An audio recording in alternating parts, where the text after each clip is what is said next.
सुप्रभात बच्चों। आज हम आपकी पाठ्य पुस्तक हिंदी के पाठ अच्छी आदतों, सदाचार की बातों और सहयोग की भावना का अध्ययन करेंगे। पाठ के माध्यम से हम सीखेंगे अच्छी आदतों के बारे में, हमें सहयोग की भावना क्यों रखनी चाहिए ये, और साथ ही साथ सदाचार की कुछ आवश्यक बातों के बारे में। तो चलिए पाठ को शुरू करते हैं और सीखते हैं अच्छी अच्छी आदतों को। अच्छी आदतें, सबसे पहले जान लेते हैं अच्छी आदतों के बारे में। तो बच्चों, यहाँ पर चित्रों के माध्यम से कुछ अच्छी आदतों के बारे में बताया गया है। तो चलिए सीखते हैं इनको। तो सबसे पहला जो चित्र है, इसमें एक बच्चा क्या कर रहा है? उठ रहा है, जाग रहा है सुबह। तो हमें ये इस चित्र के माध्यम से हमें क्या पता चल रहा है कि हमें प्रातःकाल सुबह जल्दी उठना चाहिए, समय से उठना चाहिए। नंबर 2, दूसरे वाले चित्र में ये बच्चा क्या कर रहा है? ब्रश कर रहा है। हमें रोजाना अपने दांतों पर अच्छी प्रकार से ब्रश करना चाहिए, टूथब्रश करना चाहिए। क्या होता है उससे? जो हमारे मुंह के जो कीटाणु हैं वो बाहर निकल जाते हैं, हमारे अंदर जाकर हमारे पेट में गड़बड़ी नहीं करते, पेट को खराब नहीं करते। इसके बाद अगला चित्र है, क्या करना चाहिए? हमें रोजाना सुबह के समय, प्रातः काल के समय सैर पर जाना चाहिए। सैर यानी कि थोड़ी देर के लिए ठंडी ठंडी ताजी ताजी हवा में घूमने जाना चाहिए, जैसे कि ये बच्चा जा रहा है। उसके बाद जब हम घूमकर आ जाते हैं, उसके बाद हमें रोजाना, अगला चित्र है, बच्चा स्नान कर रहा है, हमें रोजाना अच्छे से मल मल कर नहाना चाहिए, रगड़ रगड़ कर नहाना चाहिए। फिर साफ तौलिए से अपने बदन को पूछना चाहिए, जिससे कि हमारे शरीर पर जो भी गंदगी, जो कि पसीने से हम बाहर घूमते हैं, धूल से जम जाती है, वो साफ हो जाए।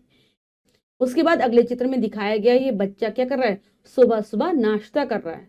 ठीक है, नहाने के बाद, अच्छे से तैयार होने के बाद, आपको स्कूल जाना होता है, स्कूल की यूनिफॉर्म पहनने के बाद हमें क्या करना चाहिए? नाश्ता करना चाहिए। और नाश्ते में वही चीजें खानी चाहिए जो हमारी सेहत के लिए, हमारे स्वास्थ्य के लिए अच्छी हो, जैसे दूध हो गया, ठीक है, और उसके अलावा जो भी हमें फायदा पहुंचाए, जैसे ड्राई फ्रूट्स हो गए, ऐसी चीजें हमें नाश्ते में खानी चाहिए। उसके बाद अच्छे से तैयार होकर अपना लंच बॉक्स हो गया, अपना बैग, पानी की बोतल और सारी जितनी जरूरत की हमारी कॉपी किताबें होती हैं, उन सब को लेकर समय से विद्यालय जाना चाहिए, जैसे बच्चा जा रहा है। तो आपको इन सभी आदतों को अपनी रोजाना की जिंदगी में अपनाना है, तभी आप अच्छे विद्यार्थी बन सकते हैं, अच्छे बच्चे बन सकते हैं। आपको क्या करेंगे? सभी लोग पसंद करेंगे। अब हम आगे सीखेंगे सदाचार की बातें। अच्छी अच्छी सदाचार यानी कि अच्छा आचरण, अच्छा व्यवहार, उसकी बातें कि हमें क्या करना चाहिए, ये भी हम बच्चों चित्रों के माध्यम से सीखेंगे। सबसे पहले है कि जब भी हम सुबह सुबह उठते हैं, उठकर जब हम तैयार हो जाते हैं और विद्यालय जाने लगते हैं, तो हमें अपने माता पिता के, पहले चित्र में ये बच्चा क्या कर रहा है? अपने माता पिता के चरण छूकर, पैरों को छूकर आशीर्वाद ले रहा है। तो हमें रोजाना सुबह सुबह जब हम विद्यालय जाने लगे, तो हमें अपने माता पिता के पैरों को छूकर आशीर्वाद लेना चाहिए, माता पिता को प्रणाम करना चाहिए। इसके अलावा अगर हमारे घर में बड़े और भी हैं, जैसे दादा दादी, चाचा चाची, सभी को प्रणाम कर विद्यालय जाना चाहिए। अब ये बच्चा विद्यालय में पहुंच गया है। विद्यालय में क्या करना चाहिए? ये देखिए क्या कर रहा है, ये अपने अध्यापक को प्रणाम कर रहा है। तो हम जब विद्यालय पहुंचते हैं, हमें अपने अध्यापकों को प्रणाम करना चाहिए, नमस्ते कहना चाहिए, गुड मॉर्निंग कहना चाहिए। और फिर अगला है अच्छी आदत। अगली अच्छी आदत क्या है हमारी? सदाचार, अच्छे आचरण, अच्छे व्यवहार की अगली क्या है? हमें क्या करना चाहिए? अगर हमें सड़क पर, हम सड़क से गुजर रहे हो और हमें दिखाई दे कि कोई बूढ़ा व्यक्ति सड़क पार कर रहा है और उससे सड़क नहीं पार की जा रही, तो हमें उसका हाथ पकड़कर सड़क पार करा देनी चाहिए। ये भी क्या होगी? एक सदाचार वाली आदत होगी। सदाचार की बात है, अच्छे व्यवहार वाली ये बात है। साथ ही साथ अगर हमें, अगले चित्र में क्या हो रहा है? ये बच्चा खाना दे रहा है गरीब को। अगर हमें ऐसा दिखाई देता है कि कोई गरीब व्यक्ति जो भूखा है, ठीक है, जैसे भिखारी हो गए, कोई भी जरूरतमंद व्यक्ति आपको दिखाई देता है, उसको भोजन की आवश्यकता है या फिर कपड़ों की आवश्यकता है, तो हमें उसे भोजन, वस्त्र आदि जरूर देने चाहिए। ये भी हमारी क्या है, सदाचार की एक बात है, अच्छे व्यवहार की एक बात होती है, ठीक है, जिसे हमें सीखना चाहिए, तभी हम क्या कहलाएंगे, सदाचारी बच्चे कहलाएंगे हम। फिर हमें रोजाना, यहाँ अगले चित्र में क्या कर रहा है, पक्षियों को दाना खिला रहा है बच्चा। हमारी छत पर बहुत सारे पक्षी आते हैं, उन्हें हमें दाना पानी देना चाहिए, ठीक है। रोजाना में छत पर हम दाना डाल देंगे तो क्या होगा, जो भूखे पक्षी हैं छत पर आएंगे और दाना खाएंगे। अगला, अगर हम रास्ते में हो, हमारे घर के आसपास हमें कोई ऐसा जानवर दिखाई दे जिसके चोट लग गई है, ठीक है, उसको मदद की आवश्यकता है, तो हमें उसकी मदद करनी चाहिए। कैसे, हम उसका घाव साफ कर कर उसके घाव को डेटॉल से साफ कर सकते हैं, उस पर पट्टी बांध सकते हैं, अगर वह भूखा है तो हम उसको खाना भी खिला सकते हैं।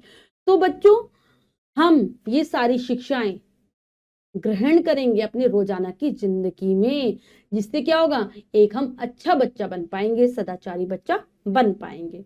तो ये सारी हमारी सदाचार की, अच्छे व्यवहार की बातें हैं, जिन्हें हमें जरूर सीखना चाहिए। इसके बाद बच्चों, हमारे जो अगला प्रकरण है वो है सहयोग की भावना।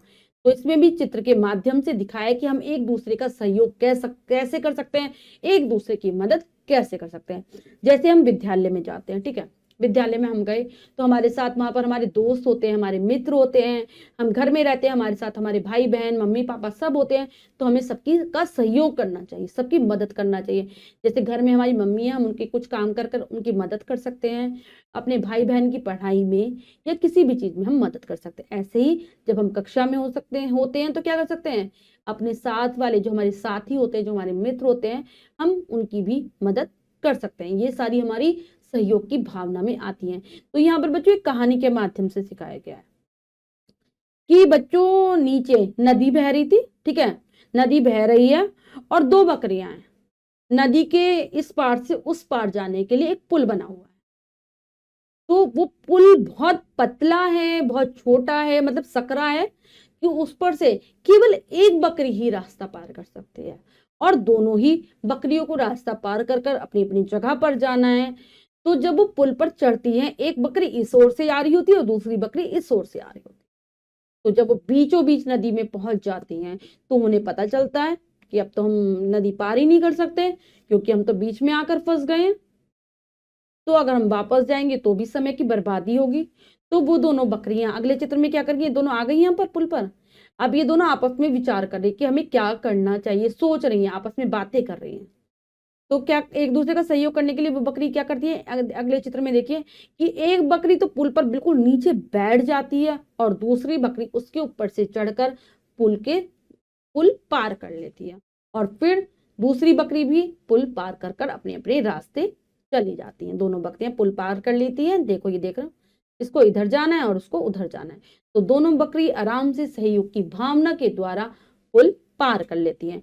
तो क्या शिक्षा मिल रही है इससे, कि अगर हम एक दूसरे का सहयोग करते हैं तो कठिन कार्य भी आसान हो जाते हैं। अगर हम एक दूसरे की मदद करेंगे, एक दूसरे का सहयोग करेंगे, तो हम बड़े से बड़े कार्य को आसानी से कर सकते हैं। सारे कार्य आसान हो जाते हैं। कठिन मतलब मुश्किल से मुश्किल काम को हम आसानी से कर सकते हैं। ये मुश्किल काम था, पुल पार करना, मतलब दोनों एक साथ कैसे पुल पार करते हैं, लेकिन इन्होंने दिमाग लगाया, अपनी बुद्धि का प्रयोग किया, सहयोग की भावना से कार्य किया, तो इनका कार्य आसानी से हो गया। तो बच्चों, हमने कहानी के माध्यम से, चित्र में जो कहानी दी गई थी उसको समझा और जाना सहयोग की भावना के बारे में। तो ये सारी चीजें आप करने का प्रयास करेंगे, एक दूसरे का सहयोग करेंगे, मदद करेंगे। तो बच्चों, आज हमने पाठ के माध्यम से अच्छी आदतों को सीखा, सदाचार की बातें जानी और सीखा कि सहयोग की भावना से हमें क्या फायदा मिलता है, क्यों हमें सहयोग की भावना रखनी चाहिए अपने अंदर। आशा करती हूँ यह पाठ आपको बहुत अच्छे से समझ आ गया होगा। आप पाठ के माध्यम से जो शिक्षा हमें मिली है उसका जरूर अनुसरण करेंगे। मिलते हैं अगली कक्षा में नए पाठ के साथ। तब तक के लिए स्वस्थ रहिए, प्रसन्न रहिए। धन्यवाद।